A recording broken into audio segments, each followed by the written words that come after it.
bem, gravação iniciada e vamos. Olha, eu vou silenciar agora os microfones e vou ligar depois da prece final, tá bom? Se a gente tiver alguma questão, anotamos e conversamos no final.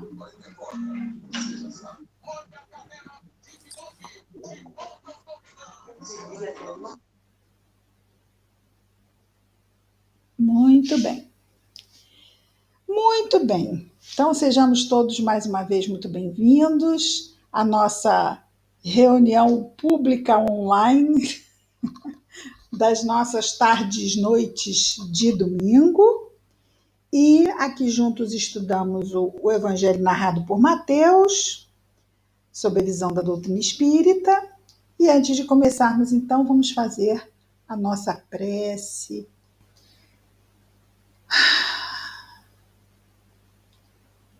Respirar fundo. Querido Mestre Jesus, obrigado, Senhor, por mais este dia, por mais esta oportunidade de aqui estarmos buscando nos aproximarmos do Evangelho que nos trouxeste, Senhor. Ajuda-nos a melhor te entendermos, fortalece-nos para melhor vivermos as tuas lições a cada dia, Senhor. Abençoa a saúde de todos. Abençoa, Senhor, aqueles que sofrem, em especial, abençoa a todos, mas em especial os que sofrem, Senhor. Em especial aqueles que chegaram esta semana no mundo espiritual, tendo que se readaptar, independente das circunstâncias que são tantas. Abençoa a nós que ficamos, as famílias que ficam. Que as tuas bênçãos estejam sempre, Senhor, nos nossos corações, com essa certeza que o Senhor nos traz. Obrigado por tudo, Jesus amado. Graças a Deus.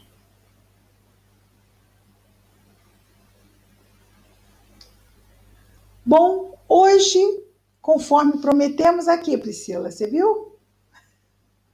Nosso mapa, terminei hoje. E vamos ver agora, descobrir coisas incríveis. Eu achei que era Judéia, Samaria e Galileia. Assim, 3 fatias de bolo. Não era. A Galileia não via o mar Mediterrâneo. Olha que interessante. Incrível, né? Talvez por isso eles se ligavam tanto ao mar interior, né? O mar da Galileia. Por quê?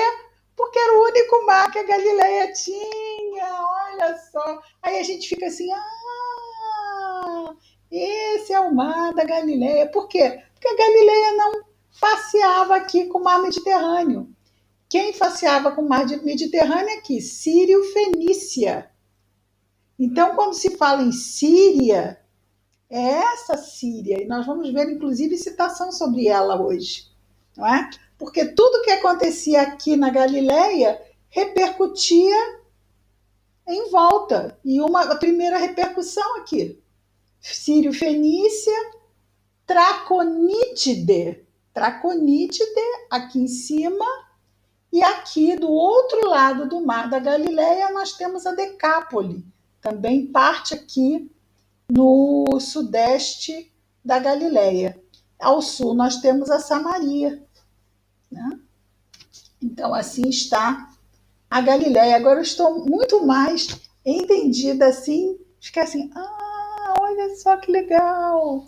E a Judéia aqui com a sua Jerusalém. Aqui ao sul da Judéia nós temos a Idumeia. E do outro lado do Jordão, se desse lado esquerdo nós temos a Judéia, a Samaria, temos aqui Decápole, né, no lado do Jordão, também temos uma Decápole aqui, mas temos a Pérea, essa região aqui do Jordão e nordeste do Mar Morto, que é uma outra região chamada Pérea. E assim está a Palestina dos tempos de Jesus. Vejamos então que onde estava Jesus que nós vimos ontem, né? Ele veio de Nazaré, mas saiu de Nazaré e foi para Corazim. Vocês lembram que ele foi para Corazim? Porque estava lá predito no Antigo Testamento que o Messias iria para Corazim. Zabulon, não, na verdade, Zabulon e Neftali. Por que eu falei Corazim? Sabe-se lá por quê? Esquece, gente, esquece. Não é Corazim, não. É Zabulon e Neftali, que é aqui nessa região de Cafarnaum. Cafarnaum está aqui, ó. É Corazim, Cafarnaum, Magdala, Tiberíades, Monte Tabor, aqui Nazaré, aqui Caná, onde foram aquelas bodas, aquela festa de casamento. Betsaida, aqui está escrito Lago de Genezaré, o Mar da Galileia, Gadara, Sicar, onde fica o poço, aqui Jericó, na Judéia, Arimateia, Emaús, Betânia, Belém e Jerusalém. Tudo bem. Vamos lá então. Nós paramos na semana passada, Jesus começou a chamar os apóstolos, chamou 4, primeiro 4, os primeiros 4 discípulos. Nós vimos aqui até o versículo 22. Então vamos ver de novo, porque tem uma parte que nós precisamos voltar no que foi visto semana passada, que foi com relação a vinde após mim e vos farei pescadores de homens, que é o que Jesus diz quando chama os irmãos Pedro e André, que são os 2 primeiros. Então, enquanto circulava junto ao mar da Galileia, viu 2 irmãos, Simão, chamado Pedro, e André, seu irmão, lançando a rede circular no mar, pois eram pescadores. Diz-lhes: vinde após mim e vos farei pescadores de homens. Muito bem. Então, nessa afirmação de Jesus, ele diz: vinde após mim. Então, essa é uma condição para a afirmação seguinte, não é? Que é: vos farei pescadores de homens. Ora, ora, ora. Existe o verbo que Jesus usa, que é o verbo pescar.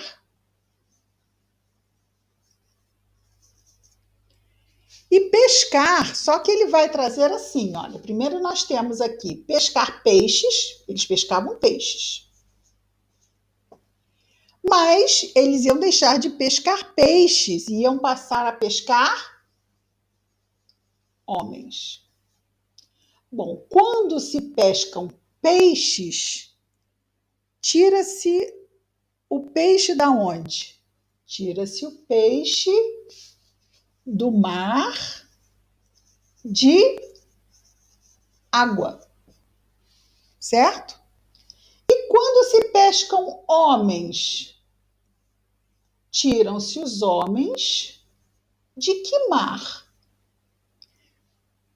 Do mar da materialidade. Do mar da ilusão. Porque nós estamos mergulhados nessa materialidade. Mas essa materialidade é meio, não é fim. Nós acreditarmos que somos daqui, somos peixes desse mar, é um engano, é uma ilusão. Então, ao pescarem os homens, eles poderão tirar esses homens da ideia de materialidade. Bom, eles pescando peixes, pescam alimento, porque peixe é alimento. Mas, quando eles pescam homens, eles pescam o que deve ser alimentado. E ele é alimentado exatamente quando, é claro, ele tem que aceitar, ninguém pesca ninguém à força, não é isso? E aí vem aqui o após, vinde após, porque era preciso que eles sabiam pescar peixes. E Jesus e Mateus ainda usa aqui, olha, lançando a rede circular. Então eles usavam para pescar peixes, usavam a rede circular, que é aquela rede, né? Para jogar, depois puxar, rede circular. Mas qual é a rede com a qual se pesca os homens? Qual é a rede que tira os homens do mar da materialidade? Essa rede teria que ser tecida por todo aquele que se propuser a ser um pescador de homens. Porque cada pescador de homens, assim como pescador de peixes, pelo menos nesta época, não é? Teria que tecer a sua rede. Só que o pescador de homens, ele vai tecer a sua rede com o quê? A rede é tecida com as lições do Evangelho. E essa rede é exatamente aqui. Essa rede é exatamente o próprio Evangelho, que terá que ser tecido por cada aprendiz, e ele só poderá fazer isso e aprender para poder pescar com o próprio mestre. Daí, vinde após mim, porque seguindo Jesus, é que se vai aprendendo e tecendo a rede com a qual serão pescados, então, os homens. Interessante? Eu também achei muito interessante. E ele, tudo bem? Se tivermos dúvidas, vamos anotar, no final a gente conversa mais sobre isso. E ele continua: vinde após mim e vos farei pescadores de homens. Eles, deixando imediatamente as redes, essas redes de pescar peixes, seguiram-no. Avançando dali, viu outros dois irmãos, Tiago, filho de Zebedeu, e João, seu irmão, no barco com Zebedeu, pai deles, restaurando suas redes. Interessante que tanto nos dois irmãos, no primeiro caso, como no segundo, Mateus destaca o trabalho que eles faziam com as redes, né? Aqui eles estavam com o pai restaurando as redes, não como Pedro, que já as estava atirando. Restaurando suas redes, e os chamou. Eles, deixando imediatamente o barco, e o pai o seguiram. Bom, foi aí que paramos na semana passada. E ele continua dizendo: e percorria, Mateus, não é? Agora já no versículo 23. E percorria toda a Galileia, ensinando nas sinagogas deles. Bom, vejamos aqui. Na Judéia, nós temos Jerusalém. O que temos em Jerusalém? Em Jerusalém, nós temos o templo de Jerusalém. Então, em Jerusalém, nós temos o templo. Só que em outras regiões ficava muito distante para os judeus irem ao templo, o que era muitíssimo importante para eles, Tanto que na Páscoa havia esse fluxo, não é? De pessoas indo para Jerusalém para irem ao templo. Mas nas demais cidades, o que havia? Sinagogas. Haviam as sinagogas. Então, Jesus ia ensinar nas sinagogas deles quem? As pessoas daquelas cidades em suas sinagogas.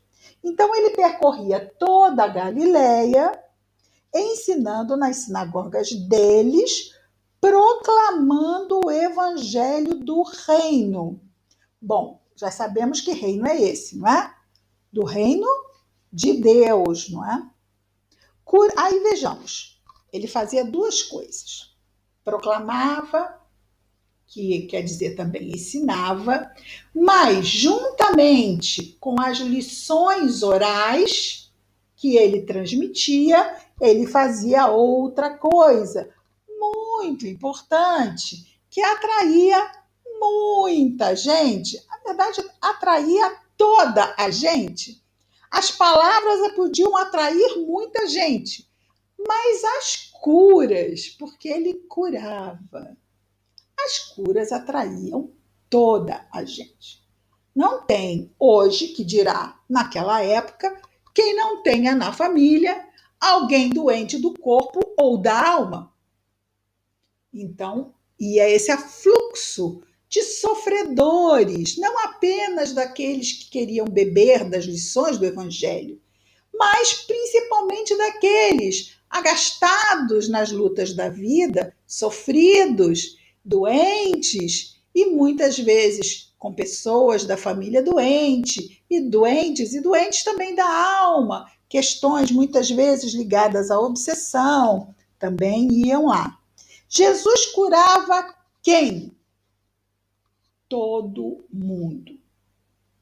Bastava chegar, não escolhia, não tinha triagem, não, esse sim, esse não, esse sim, não. Hoje eu só curo cegos, nada disso. Ele curava todo mundo, curando toda doença, não importa qual fosse, curava, mas não era assim, curar da pessoa paralítica sair meio torta, não. Curava de uma forma perfeita, a pessoa saía como se nunca tivesse tido aquela doença. Então ele curava toda doença e toda enfermidade entre o povo. Bom, entre o povo. Isso quer dizer que ali entre o povo só tinha pessoas do povo? Vamos parar para pensar. Poderia ser que entre o povo tivessem pessoas que fossem ali, que fossem do templo, ou que fossem até romanos. Nessa época, já havia um domínio romano. Poderia haver pessoas de outros níveis, né? Que não aquelas pessoas mais do povo mesmo, que estivessem ali no meio do povo? Claro, poderia. De novo, ele não fazia triagem. Ah, você não é do povo. Você está vestido de uma forma mais sofisticada. Você eu não curo, não. Estava ali. Ele não ia na casa de ninguém. Ele estava no meio das pessoas. Mas quem quiser entrar, quem quisesse entrar no meio das pessoas, para também, junto com as pessoas e todo mundo, se curar, porque muitas vezes, quando a pessoa está bem e tem a chaga do orgulho, muitas vezes ela não quer se misturar. Pode acontecer, não pode? Eu ir lá, imagina, nem pensar. E isso a gente ainda pode encontrar aqui e imaginemos há 2000 anos. Mas nada como a dor, né? A dor é um estímulo que a providência divina manda para a gente dar uma repensada em algumas coisas na nossa vida. Às vezes a gente nem pensa, a gente age. Então, diante da dor, muitos pruridos do orgulho ficam para trás. Sem dúvida, não é? O filho está doente. Ah, mas você tem que ir lá naquele lugar ínfimo. É para lá mesmo que eu vou. Lá tem possibilidade do meu filho ser curado? Quem não vai? Então, da mesma forma, Jesus estava ali, no meio do povo, não procurava ninguém, mas também não negava ninguém que, mesmo não fosse do povo, mesmo que não fosse do povo, estivesse entre o povo. É claro. A sua fama, imagina, a fama dele se espalhou pela Síria inteira. A Síria que pega aqui o que? O oeste da Galileia e o norte. Aqui a fama de Jesus se espalhou pela Síria inteira, mas não só pela Síria. Da Síria lhe trouxeram todos os que estavam mal, acometidos de diversas doenças e tormentos, endemoniados, lunáticos e paralíticos. Então, ele está simplesmente esmiuçando o que ele disse acima, porque em cima ele já tinha dito que ele curava toda doença e toda enfermidade. Então, aqui embaixo ele está esmiuçando um pouco, dizendo que eram paralíticos, lunáticos, endemoniados, tormentos, e aí de novo ele coloca diversas doenças. E coloca, e ele os curou. Então ele não curava só os judeus da Galileia. Também curava quem quer que fosse. É judeu, não importa. É porque Jesus não vê a personalidade. Jesus vê a individualidade mortal.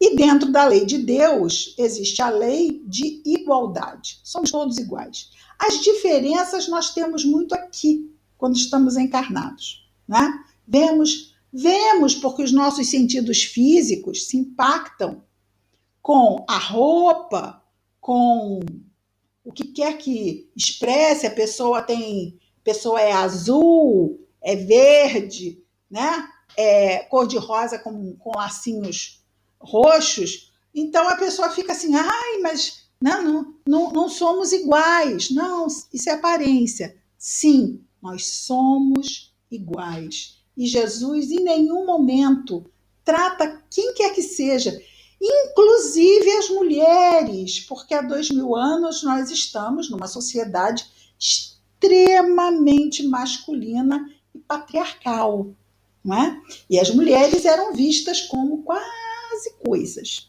né? Não tinham peso, sim, decisório algum, valor político nenhum, não é? A não ser aquele valor atrás das cortinas, mas à frente, nenhum. E Jesus tratava as mulheres com o mesmo carinho e a mesma deferência e dignidade como ele tratava a todos. Então, são questões que ficam registradas, né? Estão aqui registradas. Isso muito antes, porque esses escritos remontam a quase 2000 anos, né? Principalmente aqui dos evangelistas. Então, se eu dissesse assim, mas isso foi escrito no século XX, já teve adaptação. Não, isso foi escrito há 20 séculos atrás. E já nos traz um Jesus de uma ordem, de uma categoria mental, moral, emocional totalmente diferente do que nós pudéssemos imaginar que um ser humano podia ser. Hoje já temos padrões sociais e padrões morais muito elevados comparados com aquela época. Mas naquela época era bem diferente. É bom que a gente dê uma lembradinha sobre isso, não é? No versículo 25, nós temos: e seguiram-no turbas. Olha, uma turba já é uma multidão. Turba é multidão. Mas quem seguia Jesus não era uma turba, eram turbas. Turbas. Turbas numerosas da Galileia, de Decápole, que é essa região aqui, de Jerusalém, porque Jerusalém não é só uma cidade. Jerusalém é muito grande. Seria uma mega cidade hoje em dia, né? O resto eram lugarejos, cidadezinhas, mas Jerusalém era uma cidade muito grande.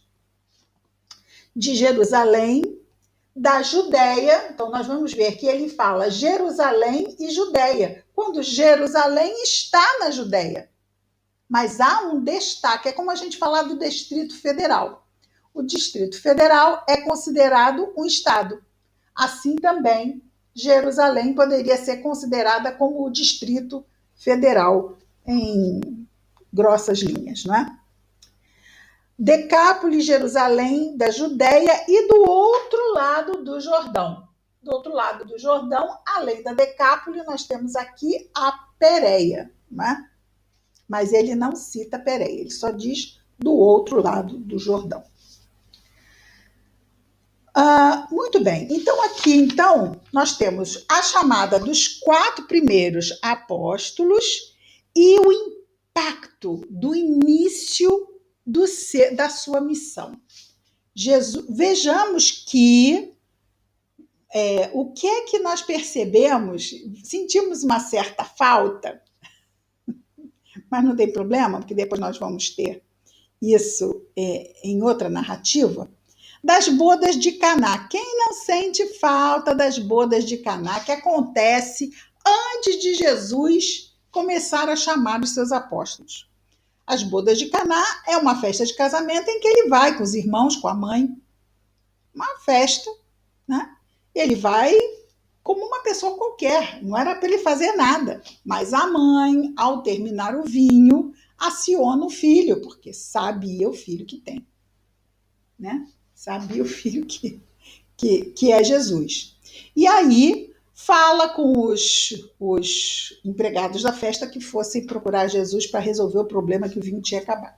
Não vamos dar spoiler, quem não conhece, no futuro, quando virmos uma outra narrativa, vamos ver sobre essa passagem, que acontece antes de Jesus começar a chamar seus apóstolos, né?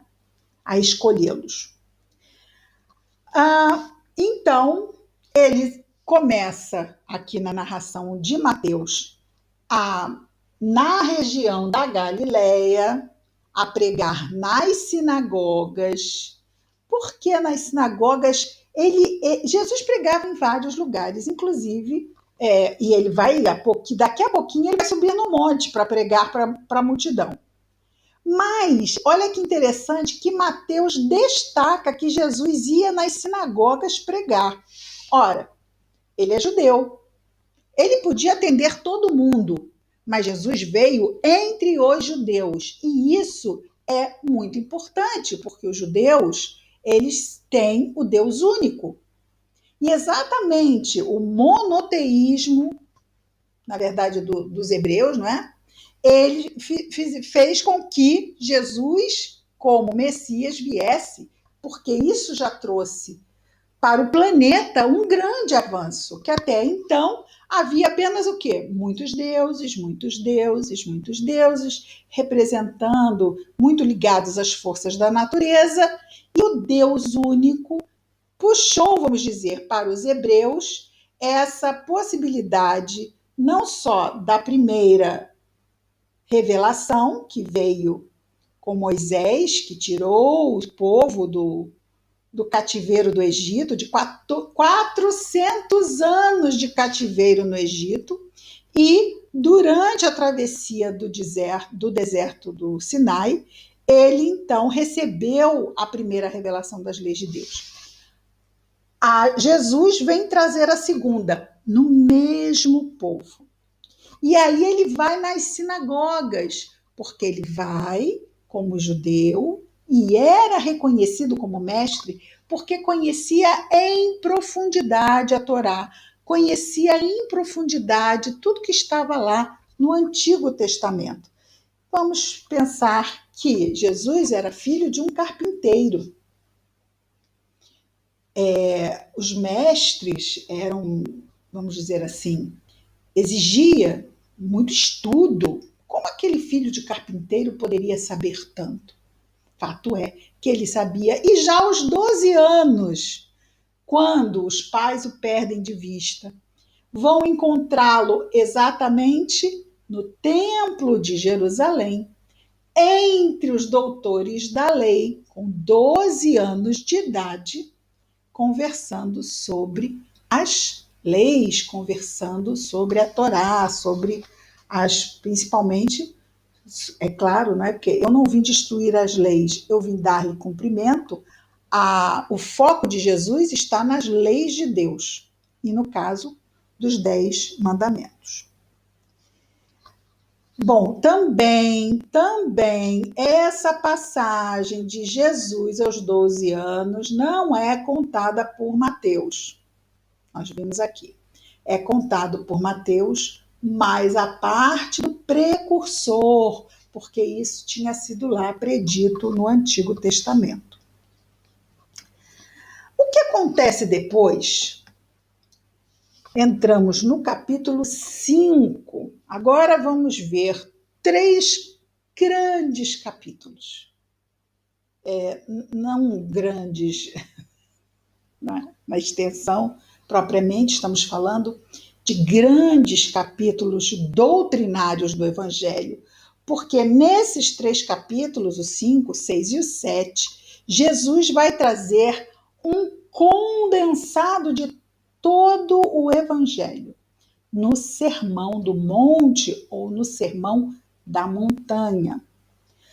O início do sermão é aberto com as bem-aventuranças. Na terceira obra básica da doutrina espírita, o Evangelho segundo o Espiritismo, Allan Kardec traz várias das bem-aventuranças e as desdobra em alguns capítulos dos 28 que compõem o Evangelho segundo o Espiritismo. Vejamos então as bem-aventuranças. Nas bem-aventuranças, Jesus nos coloca condições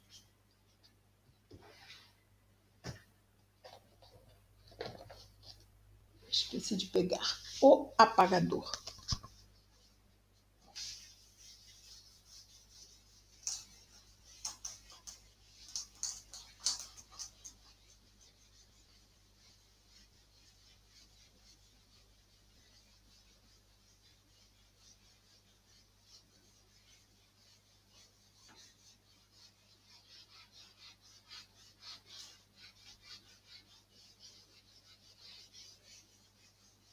Muito bem.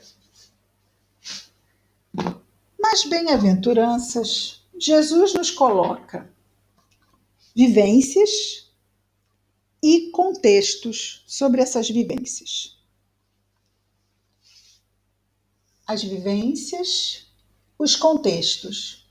E ligando as vivências aos contextos, nós temos verbos.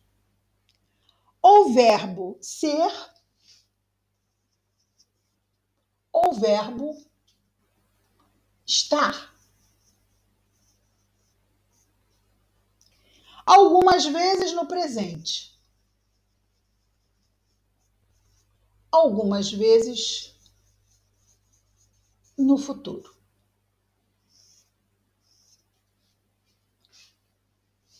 Vamos ver então, destacando apenas isso, e depois vamos ver com mais vagar.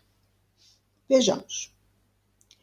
Vendo as turbas, já sabemos, não é? Turbas, multidão, subiu ao monte. Para quê? Para poder ser visto enquanto falava. Aí a gente pode pensar, ok, ele subiu para ser visto, mas como ele fazia para ser ouvido? Como uma multidão, a gente precisa por nada, às vezes numa sala pequena, para ser ouvido pelo que está lá a 10 metros de distância. Precisa de um microfone. Como é que Jesus fazia para ser ouvido por uma multidão? Isso nos reporta ao aquele que morreu de gripe espanhola, que sabia que eu ia querer me lembrar o nome dele e não ia lembrar. Priscila, você está aí? Como é o nome dele? De Sacramento. Ou alguém. Fala, Priscila. É o. Hã? Ah, é. Eu desliguei, né? Tá, tá. E eu não vou lembrar, porque agora que eu fico. Fala, Pri.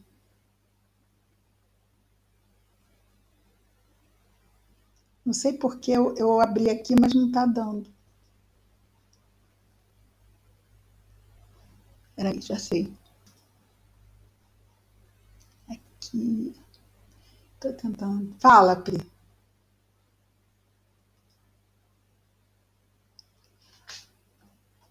Fala, Pri. Você está escrevendo?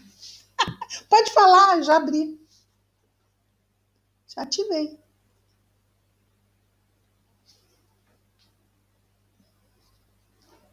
Whatever. Eurípides Ah, muito obrigada. Barçanufo. Eurípides Barçanufo. Eu sabia que eu não lembro, porque quando eu boto na cabeça não vou lembrar, não vou lembrar. Já botei na cabeça que eu não vou lembrar, então não vou lembrar. Assim, chega, não vou lembrar, não vou lembrar. Eurípides Barçanufo. Lembrei a cidade, não lembrei o nome do companheiro. Eurípides Barçanufo. Ele falava do evangelho lá na casa espírita e era ouvido no interior. As pessoas que estavam no campo nem ver não viam Eurípides. Quem quiser ver aquele DVD, não sei, agora deve ter vídeo no YouTube, não é? Falando dele, da vida dele, tem uma pessoa ainda, o vídeo não é tão novo, né? Que conheceu alguém que reportou que ouvia lá no interior, na parte do campo, Eurípides na cidade, em Sacramento, fazendo as preleções doutrinárias, era ouvido no campo. Eurípides, sim, era médium de efeitos físicos, não é? Mas Jesus era médium de Deus. Imaginemos, um espírito puro. Tinha alguma dificuldade em se fazer ouvido? Nada. Inclusive, né, dizem, mas eu não posso afirmar, né? Nem vou falar. Não posso afirmar, nem vou falar. Bom, agora eu já comecei, tem que falar, né? De que era as formas de pensamento, ou seja, as ilustrações do que ele dizia, vamos dizer, a parábola do semeador, e o semeador saiu a semear, que havia uma imagem do que ele falava. Bom, é claro que se isso tivesse sido narrado por algum evangelista, não é? Na revisão da igreja, isso seria gentilmente tirado, né? Porque também acho muito difícil que a igreja deixasse passar isso. Bom, mas isso são outras coisas e não vem aqui ao nosso estudo em absoluto. Jesus estava, então, só porque é muito interessante, são 5.000 pessoas. Ele está sendo visto, sim, ele pode ser ouvido. E é óbvio que Jesus não gritava, né? Para ser, você está me ouvindo? Não, não consigo nem imaginar uma coisa dessa acontecendo.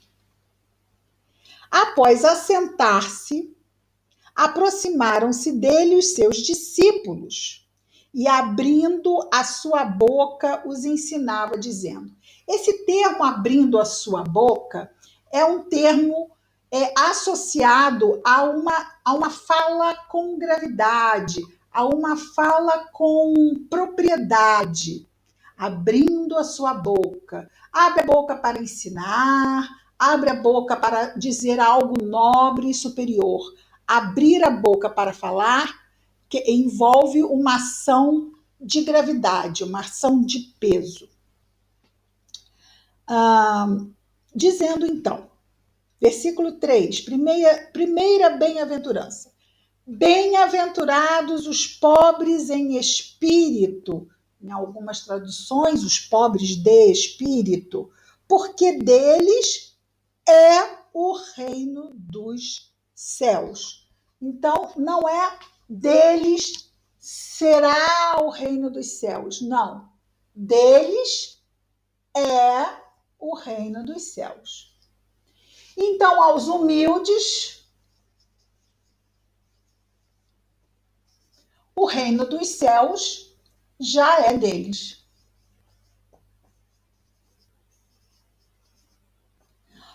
Bom, a humildade é uma virtude. Como é que você sabe que é humildade?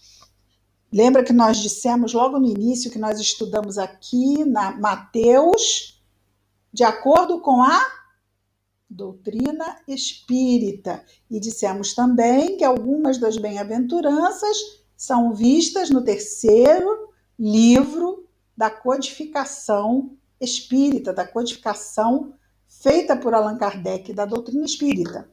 Então, lá no Evangelho segundo o Espiritismo, nós temos um capítulo inteiro dedicado a bem-aventurados os pobres de espírito, que trata exclusivamente da virtude da humildade.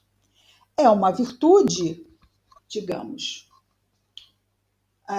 não fácil, se nós temos que as grandes chagas da humanidade é o egoísmo, uma, o orgulho, outra, e as outras que lhes são derivadas. Até mesmo a vaidade é derivada do orgulho, não é? Então, o orgulho e o egoísmo. Se nós temos um humilde, ora, a chaga já foi sarada. Nós podemos dizer que estamos em tratamento, estamos curando a nossa chaga. Estamos superando o nosso vício moral do orgulho e desenvolvendo em nós a humildade. Falamos há pouco também sobre a lei de igualdade, sobre como muitas vezes vemos o que nos é diferente, o que não é da mesma família, porque a gente pode dizer assim, não, eu não sou orgulhoso. Eu vejo todos iguais e amo todo mundo igualmente. Não, nós não amamos todo mundo igualmente. Não é? A família não nos deixa mentir. E é interessante porque depois que vivemos certas experiências, até no ramo da família, ampliamos o nosso senso de amor. E sentimos isso. Antes de sermos mães, sentimos nas crianças pequeninas, achamos bonitinho, muito importante, valioso, sim. Mas depois que somos mãe e ouvimos um bebê chorar, alguma coisa grita, feito uma sirene gigante dentro de nós. Então, sim, as experiências vão aprimorando o desenvolvimento das nossas virtudes. Mas ainda não temos instalado de forma absoluta em nós essas virtudes. Até porque, se tivéssemos, não estaríamos no mundo de provas e expiações, não estaríamos ainda na condição de espíritos imperfeitos. Então, vejamos que Jesus abre as bem-aventuranças com a humildade. E essa humildade é tão difícil para o ser humano enfrentar, que ele precisa disso, que durante muito e muito tempo, pobreza de espírito foi interpretada, e Kardec também fala sobre isso, foi interpretada a conta de pobre coitado. Bem-aventurados os pobres coitados, porque deles, né, é o reino dos céus. Pobre de espírito não é pobre coitado. Muito ao contrário. Ou seja, já se criou um mecanismo de defesa, o orgulho já criou um mecanismo de defesa para não ter que lidar com a necessidade de se desenvolver humildade, porque isso não tem nada a ver com humildade. É pobre de espírito, é um pobre coitado. Realmente, né? Os pobres coitados, Deus me livre de ser um deles um dia, que deles é o reino dos céus, tá bom, dá para eles o reino dos céus também, já são próprios coitados mesmo. Durante muito tempo, lá se pensou dessa forma.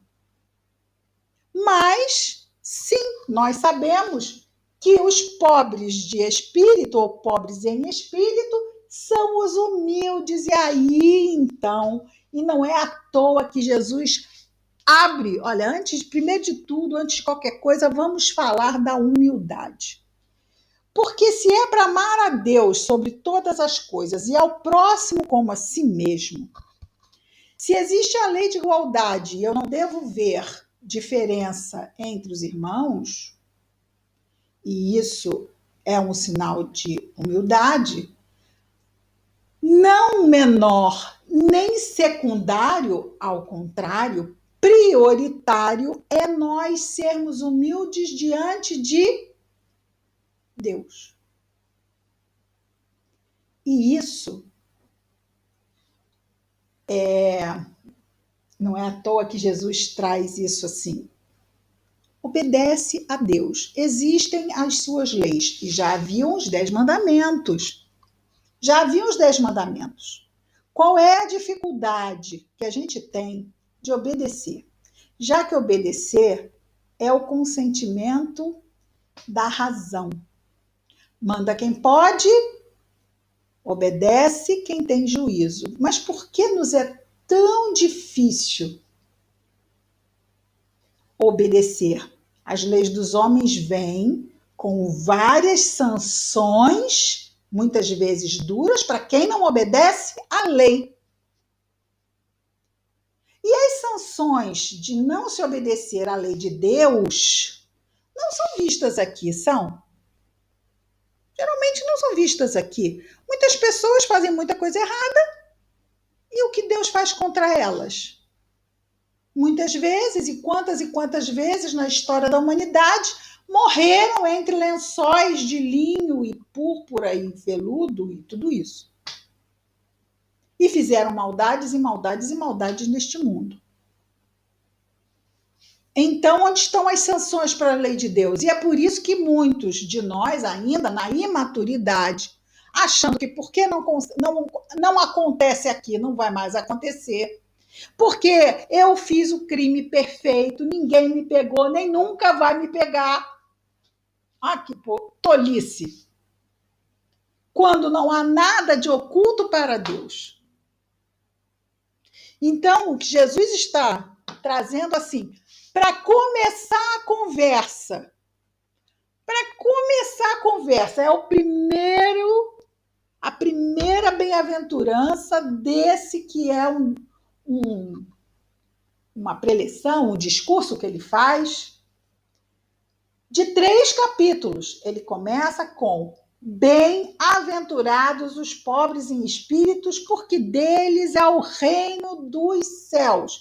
Você se submete a Deus, porque ser humilde diante de Deus,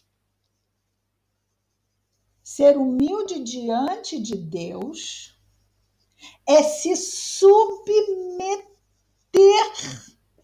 Adolescente não gosta desse termo, e nós somos espíritos teen, né? Somos espíritos ainda adolescentes que muitas vezes nos incomodamos com essa ideia de termos que nos submeter. Como assim eu tenho que me submeter? Mas onde nessa história está o famoso livre-arbítrio? Como eu tenho que me submeter se eu sou livre? Parece que há um certo conflito de ideias. Mas Jesus diz que o mais livre é o mais cativo no serviço ao semelhante. E ele não se coloca como servidor, ele se coloca como escravo, porque o servidor ainda pode escolher não servir, o escravo não.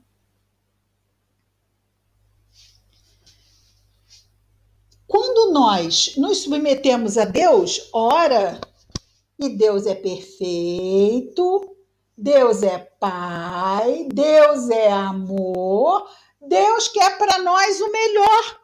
Por que então não nos submetermos a Ele? É aquela história, não tem como dar errado?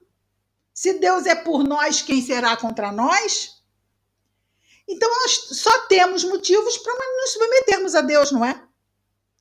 Só que Deus nos vê como espíritos imortais, não é? E nós, às vezes, nos vemos como encarnados, e é isso aqui, e eu existo é aqui mesmo. Lembrando lá da pesca, eu vos farei pescadores de homens, nós mergulhados no mar da materialidade, achando que isso aqui é que é o nosso mundo. E quando vem Deus e nos diz que não é bem assim, não é não, que nós estamos aqui, mas não somos daqui. Estamos aqui para aprender, principalmente aprender que Ele é o Pai e que nós precisamos seguir as suas leis, que estão gravadas em nós. Ele nos ama tanto que gravou as leis na nossa consciência. Ele nos colocou no mundo e a gente diz, estou perdido, agora e agora?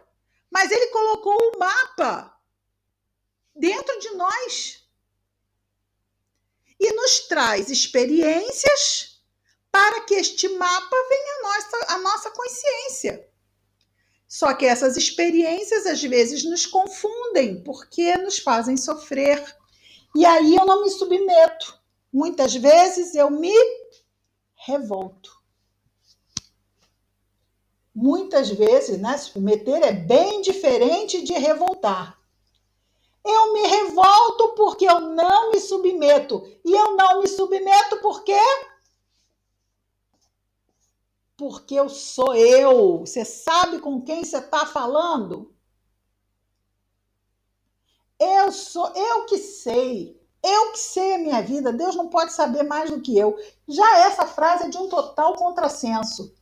Nós temos essa dificuldade de nos ligarmos muitas vezes à humildade pela nossa pouca visão. Aí, olha, é por isso que orgulho não anda afastado do egoísmo. O egoísmo é o estado infantil da alma. No estado infantil existe o quê? Eu e depois eu. E se eu não for satisfeito, eu já acho que a coisa não vai andar bem. Porque eu não vou me submeter. Se eu não for satisfeito, eu não vou ficar nessa história, não. Eu não vim aqui para me aborrecer. Eu vim aqui para fazer o bem. Eu não vim para me aborrecer. Se fosse para me aborrecer, eu ficava em casa. Quantas vezes a gente já não viu isso? E aí eu não vim, eu isso, eu aquilo. Estamos na jornada, estamos no caminho, e esse vai ser um sermão longo. A parte de hoje já foi.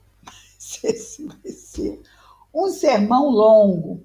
Estamos na primeira bem-aventurança.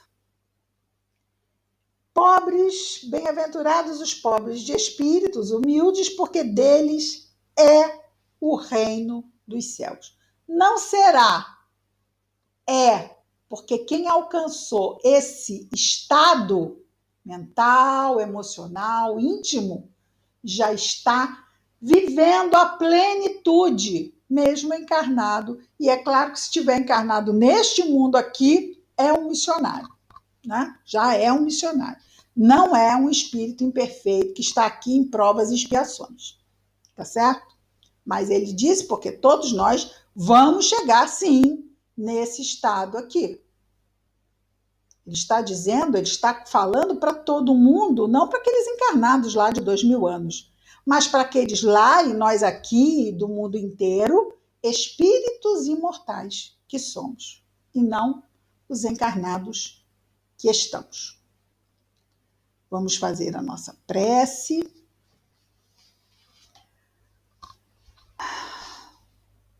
Agradecendo por tudo. Querido Jesus, obrigado, Senhor, pelos desafios que nos visitam diariamente, inclusive os que não entendemos, inclusive os que nos assustam. Fortalece-nos, Senhor, Ajuda-nos a entender cada vez mais as tuas lições e a poder transportá-las para as nossas vidas. Que as tuas bênçãos de paz estejam em nós e entre nós, Senhor, hoje e sempre. Graças a Deus.